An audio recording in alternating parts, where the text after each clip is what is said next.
নিজের চোখে মহাদেবের দর্শন করেছেন? আজ আমি করেছি। হ্যাঁ গাইস, আজ চলে এলাম গুজরাটের সোমনাথ শিবলিঙ্গের দর্শন করতে। যেহেতু আমরা এখানে সেই দিন দুপুরবেলা পৌঁছেছিলাম, তো সবাই আমরা প্ল্যান করলাম আগে খাবার খেয়ে নেওয়া যায়। এটি হলো সোমনাথ মন্দিরের ভান্ডারা, যেখানে আমরা সকলে মিলে খাবো, আর এই খাবারের প্রাইস সম্পূর্ণ বিনামূল্যে। চলুন গাইস, আপনাদের দেখায় আমরা দুপুরে কি কি খাবার খেলাম। তবে হ্যাঁ, বাঙালি মানে ভাতে মানুষ, আর এখানে বিশেষ করে দেখছি সবাই বেশি রুটিটাই বেশি খাচ্ছে। হ্যাঁ, একটু অতিরিক্ত স্পিড সার্ভিসের সঙ্গে আলু পটল বাঁধাকপি দিয়ে একটা তরকারি আর ডাল আর এক হাতা ভাত আর দুটো করে রুটি আর এই একটু আচ্ছা। হ্যাঁ, আমরা চাইলেই আমরা টেবিলে বসতে পারতাম, কিন্তু কি আর করা যাবে, আসলে ধরতি মায়ের সাথে আমাদের ডাইরেক্ট কানেক্ট আছে গাইস, ডাইরেক্ট। তো সেই জন্য নিচেই বসে খাচ্ছিলাম। তো গাইস, আমাদের খাওয়া দাওয়া কমপ্লিট হয়ে গেছে। এবার এই থালাগুলো একটা রাখতে হবে, তো থালা রাখার জায়গায় সেখানে আমরা গিয়েছিলাম। সেখানে গিয়ে দেখলাম যে এইখানে এইরকম ভাবে ধোয়াধুয়ি চলছে আপাতত। তো কিছু করার নেই, এইরকম জায়গায় এইভাবেই ধোয়াধুয়ি হয়। আর হ্যাঁ গাইস, আমরা সোমনাথ মন্দিরের একদম পাশেই এই হোটেলটা আমরা বুক করেছিলাম। তো গাইস চলুন এবার আপনাদের একটু রুম ট্যুর করানো যায়। আর এই গাইস, আমাদের রুম থেকে সোমনাথ মন্দিরের দর্শনটা করে নিন। আর আমাদের এই রুমের ডান দিকে সুন্দর সোমনাথ মন্দিরটি ছিল।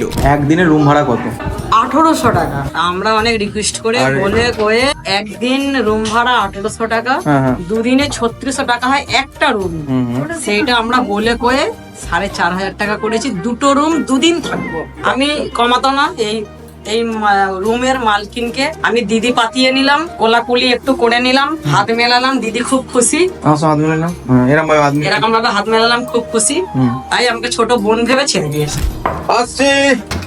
তবে এই রুমটা যে সাইজটা দেখতেই পাচ্ছেন, এখন এই রকম টাইপের রুম আমাদের দুটো দিয়েছিল। আর এই রুমের মধ্যে একটি মাত্র পাখা আর টিভি ছিল না, আর বাথরুমটা মোটামুটি ছিল, যেটা আমাদের কাজ চলে যাওয়ার মতো। আর লাইট বলতে গেলে একটি আছে, আর চার্জিং পোর্ট মাত্র দুটি ছিল রুমের মধ্যে। আর এই রুমের বাইরে থেকে মানে জানালা থেকে এইরকম একটি দারুণ সুন্দর ভিউ পাওয়া যাচ্ছিল, দেখে বেশ দারুণ লাগলো সেই টাইমে। এরপর গাইস আমরা রেডি হয়ে বেরিয়ে পড়লাম সোমনাথ মন্দির দর্শনের জন্য। তবে গাইস, মন্দিরের মধ্যে ফোন অ্যালাউ ছিল না, তো সেই কারণে ফোন নিয়ে যেতে পারিনি। তবে মহাদেবের এতগুলো জ্যোতির্লিঙ্গের মধ্যে সব থেকে শ্রেষ্ঠ আর সুন্দর জ্যোতির্লিঙ্গ হচ্ছে এটি। যখন আমি বাবাকে দর্শন করছিলাম, সত্যি বলতে গেলে মন ভরে দেখতেই আছি, এত সুন্দর লাগছিল সেই টাইমে। বাকি এই মন্দিরের মধ্যে আমরা অনেকক্ষণ ছিলাম। তবে এই মন্দিরের মাঠে বসে বসে আমরা দুই বন্ধু খুব সুন্দরভাবে মন্দিরটা দর্শন করেছি এবং ধ্বজা লাগানো পর্যন্ত খুব ভালোভাবে দেখেছি। সত্যি বলছি গাইজ, মন ছুঁয়ে যাবে এই মন্দিরটা দেখলে। তো গাইজ, ভিডিওটা এই পর্যন্ত। বাকি কিছু তেমন ভাবে দেখাতে পারলাম না, কারণ জানেন আমার অবস্থাটা কিরকম ছিল। যারা যারা জানেন না, চ্যানেলে ভিজিট করে দেখে আসতে পারেন। তো গাইজ, দেখা হচ্ছে আপনাদের সাথে নেক্সট ব্লগে।